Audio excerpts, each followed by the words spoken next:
The Denver Broncos are playing the Houston Texans this Sunday, the number one defense in the NFL versus a top 10 offense in the Denver Broncos, a top 3 defense against a top 15 offense against the Houston Texans. Can the Denver Broncos keep their win streak going and take out the Houston Texans at home against a top defense? Can the offense keep their momentum going and feed the run game and lean on the strength of this team to keep this win streak going in an away game at Houston, who are trying to get back into this playoff race in the AFC South? Today, we are blitzing the Houston Texans. Welcome to another episode of Orange and Blue.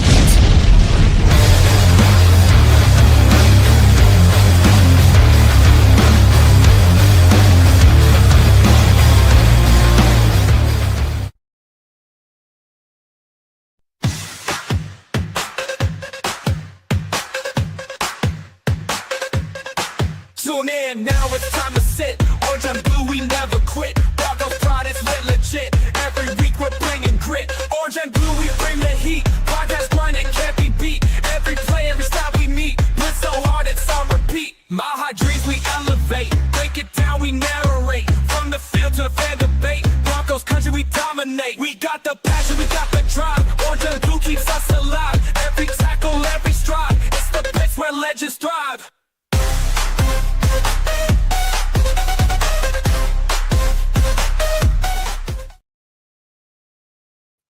Happy Friday, everyone. Good morning, good evening, good afternoon, wherever you are. Welcome to another episode of Orange and Blue Blitz, brought to you by the Orange and Blue Network.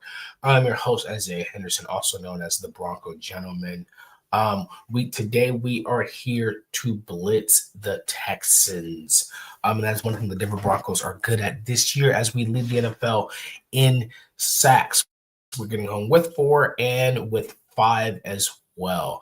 We led the NFL in sacks last year. And so we lead the NFL in sacks this year. So it seems to be a continued trend. Doesn't seem to be a fluke. So that's going to be definitely important this week. But before we get into all of that, appreciate you guys being here. We are officially over 500 subscribers, guys. So we are closing in slowly but surely on that 539 mark, because as you guys know, we are on the path to 539 and we are 32 subscribers away. That triggers that Bo Nix jersey giveaway. So make sure you like this video, subscribe to this channel, and follow us on Facebook and anywhere you have your favorite podcast. Like I said, you have to be subscribed to us on YouTube to be a part of that giveaway. We are 32 subscribers away. So share this with your friends and family so that way they can subscribe as well and be a part of the giveaway. And if they're not, they will be a part of the next giveaway that is going to happen. And we will announce what that is, what the qualifications for that are, and what the giveaway will be after we hit 539. But we are almost there because of you guys. So shout out to you guys. We love you guys. Thank you guys. And make sure you hit that notification bell because like I said, guys, and we talked about, there was a Thursday show that was coming and officially debuted last night with Mile High Outcast.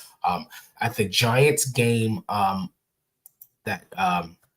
we were at the Bronco Libre tailgate, so make sure you guys shout out to Bronco Libre. Make sure you guys, if you guys are ever in Denver, just go ahead over and check out Bronco Libre's tailgate. Go talk to him. Let him know you're from the Orange and Blue Network because Bronco Libre is a valued member here at the Orange and Blue Network. He's a team member. But you hit that notification bell because the network is growing and we have a Thursday show, which is now Mile High Outcast. And well done, Johnny, on the logo on the envelope. It looks absolutely fantastic. Actually, I think the Mile High Symposium is close, but Mile High Outcast logo looks excellent, Johnny. So well done to that. But you guys hit the notification bell because now we have shows every single day of the week. Monday and Friday, we have Orange and Blue Blitz. We have Bronco Bros on Monday. We have Nothing Wrong with Orange and Blue on Tuesday. Mile High Symposium on Wednesday with Doc and JT. Broncos Talk on Wednesday. Now we have Mile High Outcast on Thursday. And Vivos Los Broncos and Orange and Blue Blitz on Friday. I won't be hosting the Get Buck Game Day show because I'll be at church. But I'm pretty sure Johnny will be hosting. I think Yost or Ra will be hosting. But there will be someone available to host. And then we have the Buck Your Feelings post-game show hosted by the Denver Dream Jay Weaver. So that's why you guys are going to want to hit that notification bell because you aren't going to want to miss that. So we've got something on constantly. So you can either hear Denver Sports on Wednesday with Doc and JT, where you can hear about the Nuggets and the Avalanche, or you can the notification bell for anything else you want because we are going to be there for you guys. All right, let's get back to the topic at hand, which is blitzing the Houston Texans. And so there's some updates with some injury concerns, some positive on the injury concerns, but also some negative on the injury concerns. They're one in the same bucket. We'll start with the positive first. The positive, appreciate the thumbs up, guys. The positive on the injury concerns is Pat Surtain and Nate Atkins were not put on injury reserve. So they believe that they can get them back either before the bye week or after the bye week. And I think the reason why you don't put them on IR is because you'd have to wait until either after the Commanders game or the game after the Commanders for them to be eligible to come back. But by not putting them on IR, you're saying depending on how their rehab and their therapy goes, they could be back against the Chiefs. Nate Atkins, even though he wasn't put on IR, I think him waiting until the Commanders game is okay. I think Mercedes Lewis. Now, Nate Atkins is more versatile in what he can do in the packages that are brought for him. As you remember against the against the Jets, Nate Atkins lined up in the slot. And then he went out for a pass. I'm not saying Mercedes Lewis can't do that, but at Nate Atkins' age, he's definitely faster than Mercedes Lewis, definitely a better receiving tight end. Mercedes Lewis might actually be a better blocking tight end, possibly. We're getting ready to find out. Many people believe so. I'm inclined to believe that as well. But one thing that Nate Atkins did was he motioned in a lot, and right when he got in between the A and B gap is when they would run the ball. So he would start out motion into the fullback position, and then he would go forward and block. I'm going to interested to see if Mercedes Lewis is going to do that as well. I don't see why he wouldn't. And so I could see him being out a little bit longer and not brought back as soon as wanted to because Mercedes Lewis is a pretty good replacement for that. Evan Ingram and Adam Troutman stay where they are. But also, if you see on a lot of screenplays, on a lot of run plays, Nate Atkins was there. And also, Nate Atkins was a special teamer. So I think this is a game. And here's where, with Alex Forsyth being injured as well, Nate Atkins plays special teams. So this would be a great game to elevate JT Gray for that special teams role, but you didn't put Nate Atkins on IR, so you still have him on a 53-man roster spot. And then with Alex Forsyth showing up on the injury report for an ankle, that's also your backup guard and center. You might need to elevate, or you can just keep Calvin Throckmorton. Do you keep Calvin Throckmorton on the roster, on the 53-man roster, and elevate him as well? Because remember, you can't replace, and you release Sam Ellinger for Greenlaw to come back. So you can't do a 1-for-1 swap with Mercedes Lewis and Nate Atkins yet. Now, here's my opinion. If you think Mercedes Lewis and your tight end room is okay for now, and Mercedes Lewis has 3 practice squad elevations before you have to put him on a 53-man roster permanently. So that gives him about 3 games. So that means after the bye week, then you'd have to, the game against the Commanders is the game where you'd have to put Mercedes Lewis on the 53-man roster. And then you're presuming that Nate Atkins is back and he's healthy. But until that time being, he's still taking up a roster spot.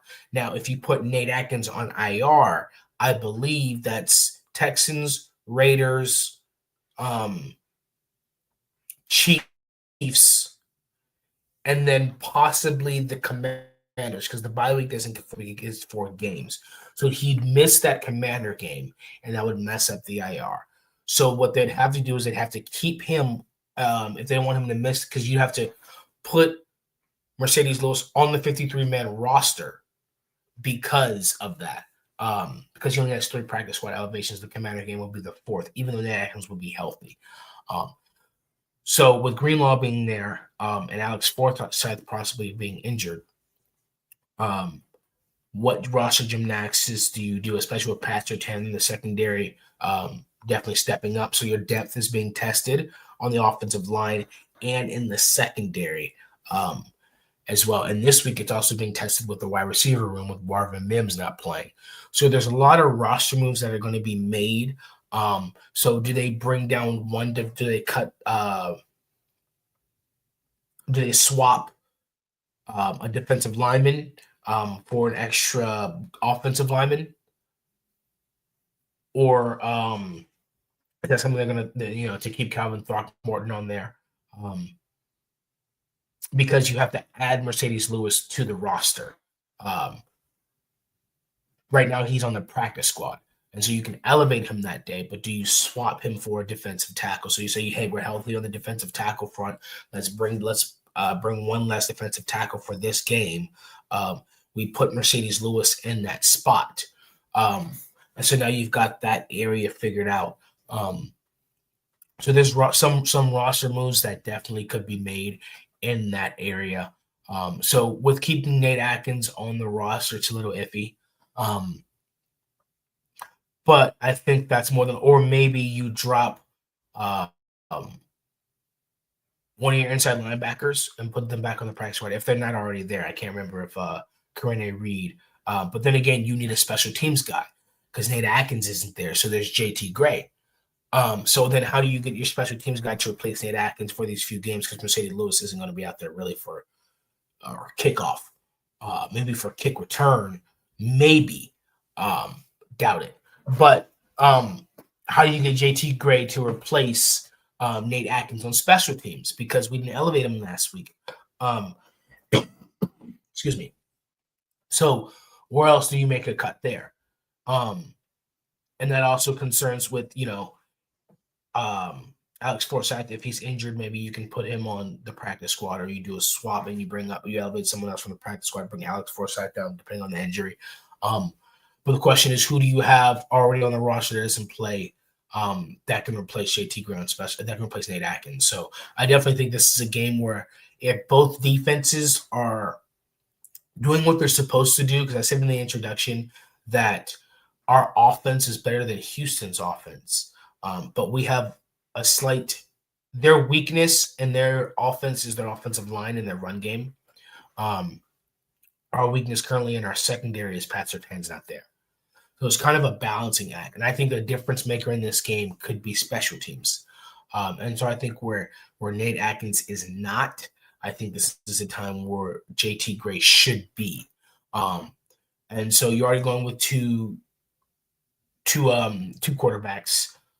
Tyler Bidet plays special teams, and he's definitely going to be on special teams because Marvin Mims isn't there. And so you have that as well. And so with receivers, you're definitely going to need – do you bring up extra receiver? You got Sutton, Franklin, you've got Pat Bryant, you've got Evan. Are you just going to run with that package the whole game and say, hey, these are the guys? And, maybe that might help the offense. Instead of having to rotate different receivers, maybe you say, hey, this is the guy, and Trent Sherford comes in every once in a while, and Mercedes Lewis. But, hey, this is our package, guys. This is what we're going to be running with the whole game. These are the routes. These are the plays. This is it. No, not really any substitutions. Maybe you can go a little bit more tempo because you're not substituting as much because you don't have the receivers. But maybe this is the game where A.T. Perry gets an elevation because Marvin Mims isn't there. Maybe this is where A.T. Perry gets an elevation. But if he gets an elevation on game day inactives, I can't remember if game day inactives do count toward the 53-man roster. Off the top of my head, I cannot remember, but I'm definitely going to look that up. But then this is a game where you elevate A.T. Perry as well. And so those are a couple questions. And on the offensive line, so you've got Wattenberg, you've got Palchevsky, you've got Bowles, Miners, McGlinchey. You had Forsyth if he played. You have Calvin Throckmorton. You have Frank Crum. And so your depth is definitely being tested. So hopefully Alex Forsyth can play and he's back healthy. Um, and then so in a few weeks you'll get Matt Peart back, and then we'll get Ben Powers back. So definitely in the middle of the season when we're 6-2, we've got momentum. The injury concerns have come up, and our depth is definitely going to be tested. But we had the highest differential in the preseason, so it showed that our depth against other teams' depth was much better.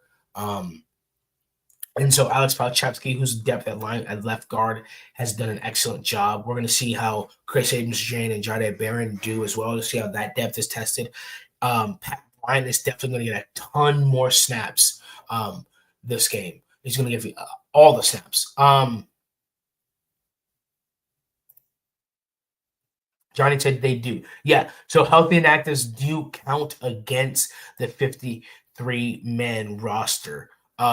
So it's definitely going to be interesting to see how they're going to do this, because you have these backups who are healthy and actives, but you need them. And you're going to need to elevate them. So I'm interested to see how that's going to work, where you're not putting guys on IR. You're not putting guys on IR, but you can't replace them at the same time. So is this a situation where you say, hey, maybe we actually need to put Nate Atkins on IR and just decide, hey, when it comes down to it, we'll sign Mercedes Lewis to the 53-man roster. If we need him to, we'll put him on the practice squad. He's a vested veteran. Sean Payton will say, hey, we'll make sure you get paid, get your elevations, make sure he's still a part of the team through these 3-4 game stretches, pay him like he's on the roster, just have Nate Atkins back, put him back on the practice squad. And I think this is a situation where you may actually have to put Nate Atkins on IR and say, hey, we're just going to get you back. Maybe we'll get you back for the Commanders game, but we're for sure going to get you back afterwards. And we're just going to go ahead and shut you down because we're going to need that roster spot. That allows you to get JT Gray if you need to, another offensive lineman if you need to, because you also need, because Nate Atkins was not only tight end and fullback, but he's also special teams. So one person takes away 3 parts of special teams and offense. So you need a guy. So Mercedes Lewis can do offense, but he can't do special teams. JT Gray can do special teams, but he can't do offense. And then you have Alex Forsythe, who popped up on the injury report. So Broncos are in a little bit of a pickle for these injuries going into this game. So it's going to be very interesting to see how they maneuver and how they do these roster gymnastics.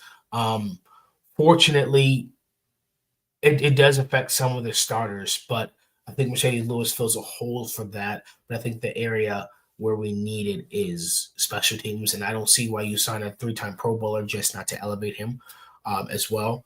And like I said, with Marvin Mims being out, Sean Payton is just going to go with the receivers he has, or he's going to say, hey, need to bring up, and I think A.T. Perry's the next guy in line to bring up. We know Broncos country's been looking forward to him since we signed him. So it's just going to be interesting how this is going to work. So just keep an eye out for that tomorrow.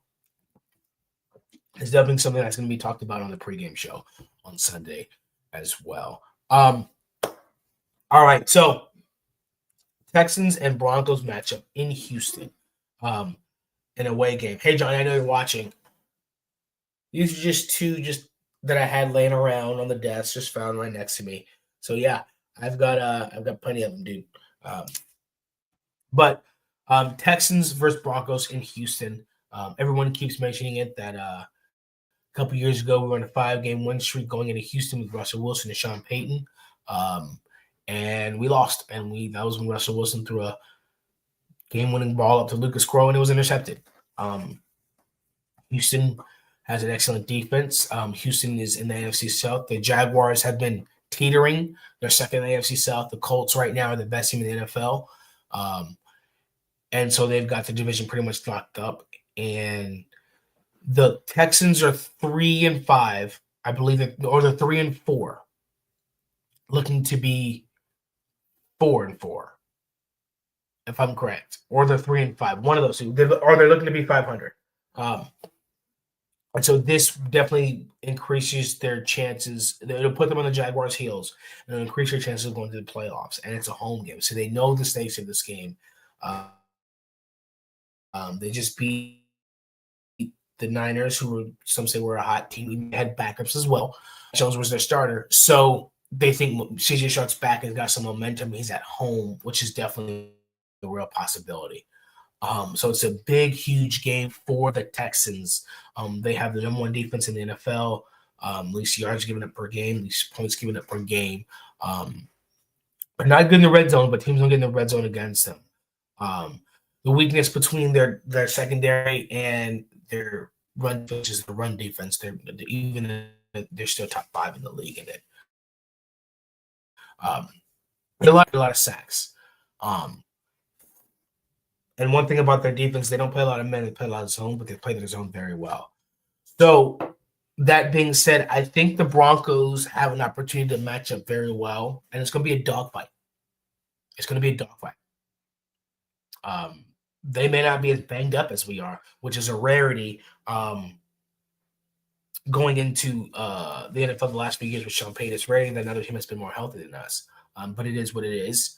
And so it's going to be a dogfight. And so the advantage that we have is they don't get many sacks. They get a lot of pressure. And our offensive line is the best pass protecting offensive line in the NFL. We don't give up sacks at all. Bonus doesn't take many sacks. So that's an advantage that we have is they get a lot of pressure. If we had between their pass, because our pass rush is better than their pass rush. We're the best pass rush in the NFL. So the question is, whose offensive line can best neutralize their pass rush? And that would be the Broncos. But the Texans secondary can be considered better than the Broncos secondary, especially this game without Pat Surtain. They have more takeaways, they have more interceptions. Like I said, they also give up the least yards per game. So yeah, their secondary can be considered better, absolutely. Especially least penalized. They play zone, they play well, they rally up and tackle, and they're fast. They do give more explosive plays though in our defense. That could change with Pat Surtain being gone, but their defense does give up more explosive plays in our defense. So they have the advantage there. So we have advantage pass rush. They have advantage secondary. But we have advantage offensive line. And one thing we also have an advantage of is run game. We have the third best run game in the NFL. J.K. Dobbins is third in the NFL. And rushing. R.J. Harvey has 5 total touchdowns. I think he leads the team in total touchdowns. Besides Bo Nix. Outside of Bo Nix, R.J. Harvey leads the team in touchdowns as a rookie. So he's doing well.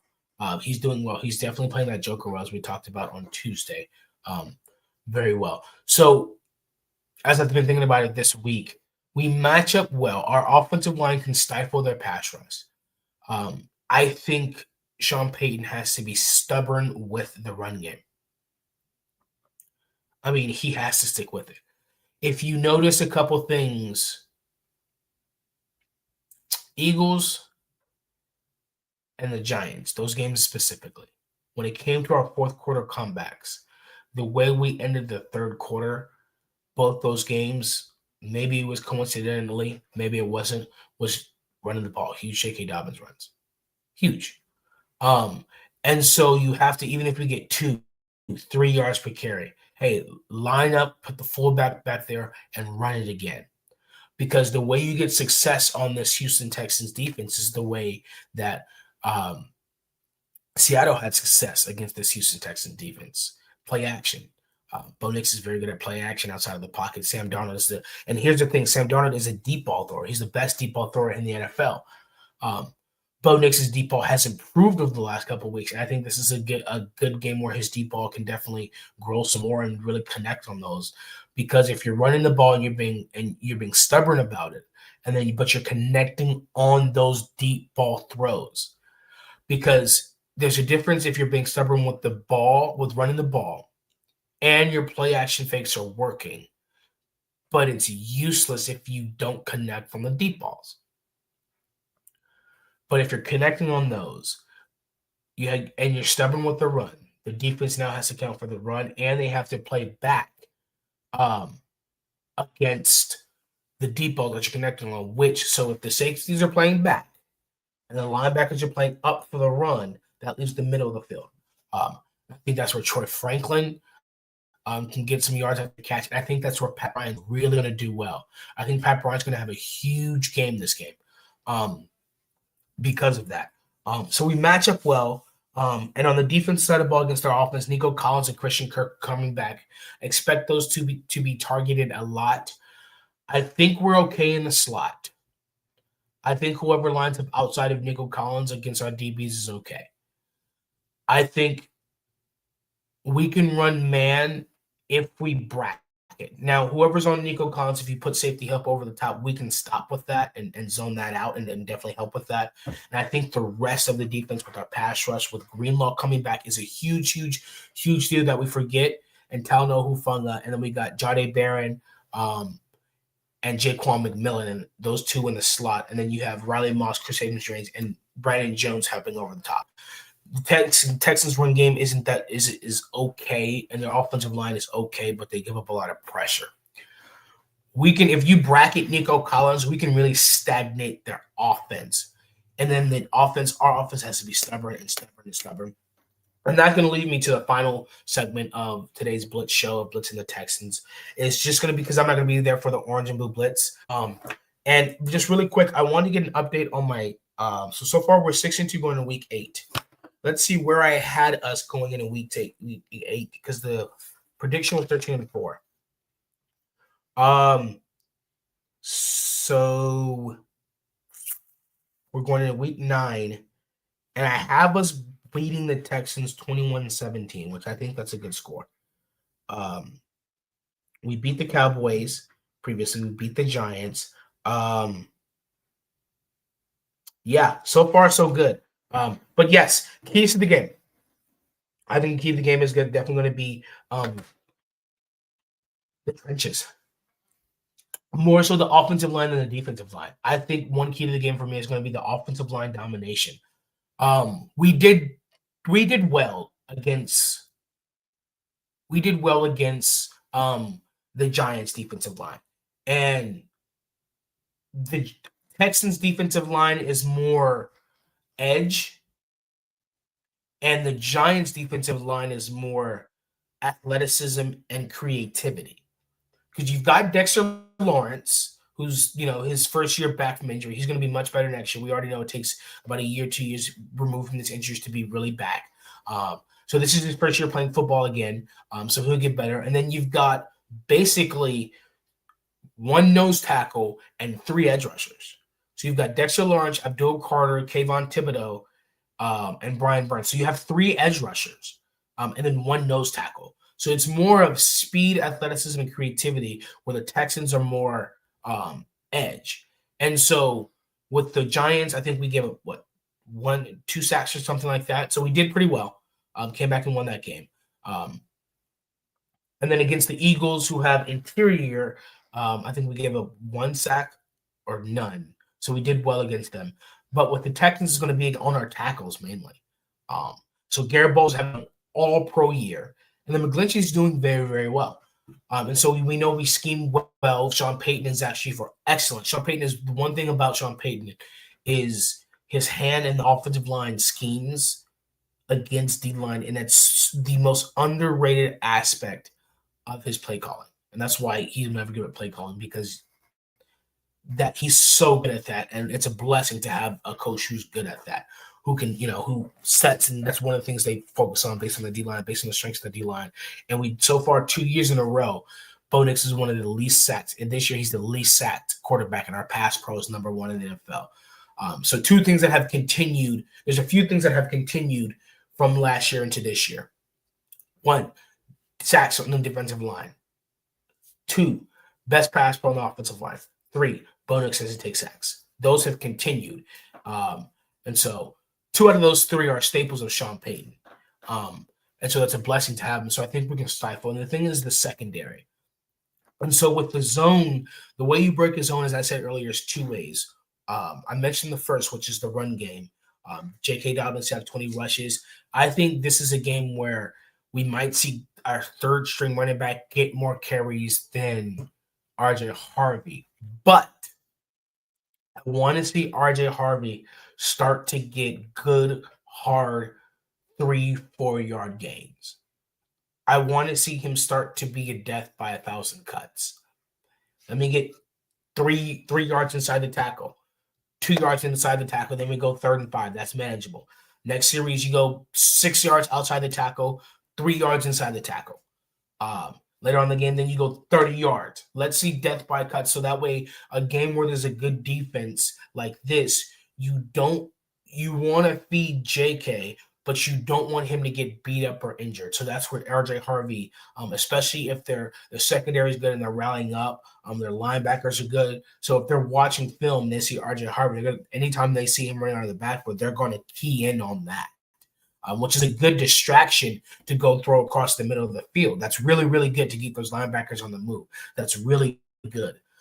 Keep their eyes moving. That's what you want to do. But I want to see him definitely run the ball. I want to see him maybe have like 10 rushes this game. 10 rushes for 46 to 60 yards. So let him be more of a running back this game as well, and let the receivers and tight ends be more of a receiver and tight end. Definitely, when we get in the red zone, for sure bring RJ Harvey in there because that's where he's money. But I think the game where you break a zone is you run the ball. J.K. Dobbins, RJ Harvey. You run the ball, but also when you are throwing, it's rhythm and timing. Because that pass rush is coming, and so what you don't want to do is you don't want to try and force it. So with the zone, if you have a zone beater in your play call, hey, take that 4-yard dump down to Evan Ingram. Just go ahead and take that 4-yard dump down to Evan Ingram, or that 5-yard stop route to Adam Troutman as well. And so I think you're going to see Pat Bryant a lot more with Marvin Mims. You're going to see a lot more middle of the field with Pat Bryant because he can run that a lot more slants. And so that's how you got to break the zone, is that when you run the ball, be stubborn with it. But when you throw the ball, be patient. Will take what they give you. But take it. If they give you 6, take 6, try and get 8. If they give you 4, take 4, try and get 5. If they get 3 and you get 3, take it. And then run the ball again, be stubborn with it. And what that's going to do, if you take what they give you, but you're actually taking it, they're going to stop giving it to you. And so then you're going to make them play your game of football. And so I'm not expecting a shootout. Like I said, the score is 21-17. That's 3 touchdowns. I'll take 3 touchdowns, 21-17.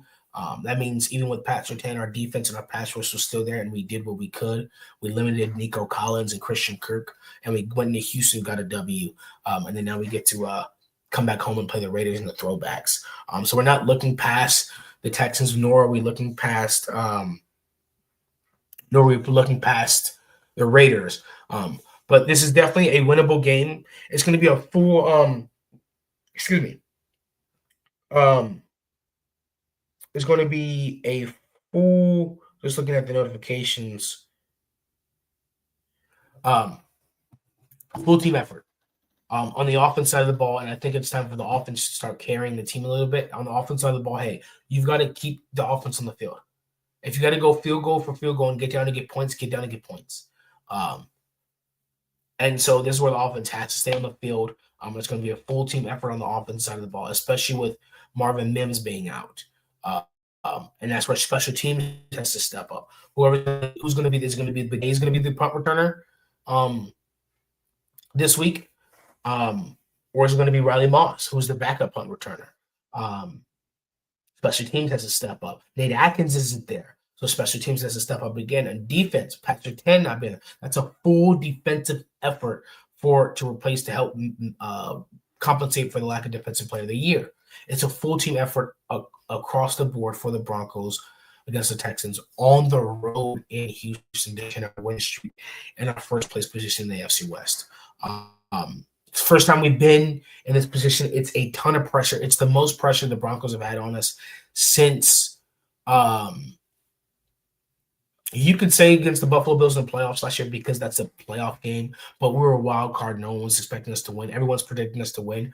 We're 6-2. We're number 1 in the AFC West. This is the most pressure in a game so far we've had in John Payton's tenure. And he said, we're going to play tougher games, and there will be tougher games. This is one of those. This is the toughest to date so far in John Payton's tenure. And in 2 weeks, if we win this game, the Chiefs will be even tougher before the bye week. So the stakes are just going to increase as the season goes on. That's what we wanted. Not good for the blood pressure, but it is what it is.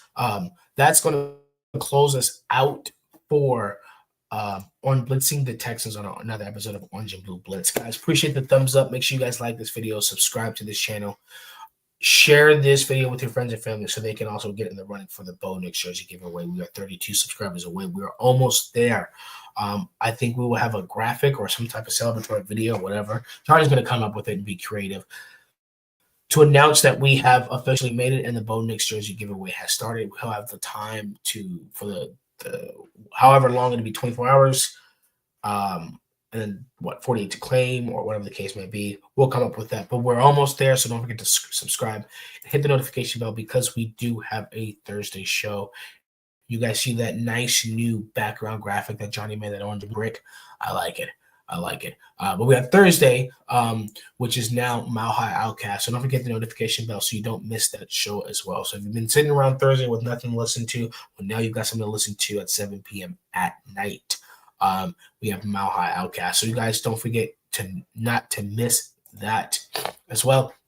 And tonight we have Vivos Los Broncos. If you speak Spanish or have Spanish-speaking Broncos friends, as was it Damani Leach or the Walton Penner Group said that Mexico is our international home base. So Vivos Los Broncos is a perfect show for them to get involved in. And we're fanless. We'd love for them to be in the comment section as well. So share this network with your friends and family, guys. Mile High salute. I won't see you guys Sunday, but I'll see you guys online. Make sure you guys follow me at Bronco Gentleman. I love you guys. We will see you guys next time. And let's go ahead and get this dub against the Houston Texans and keep this win streak. Let's get 7-2 against the Raiders at home with the throwbacks. Love you all.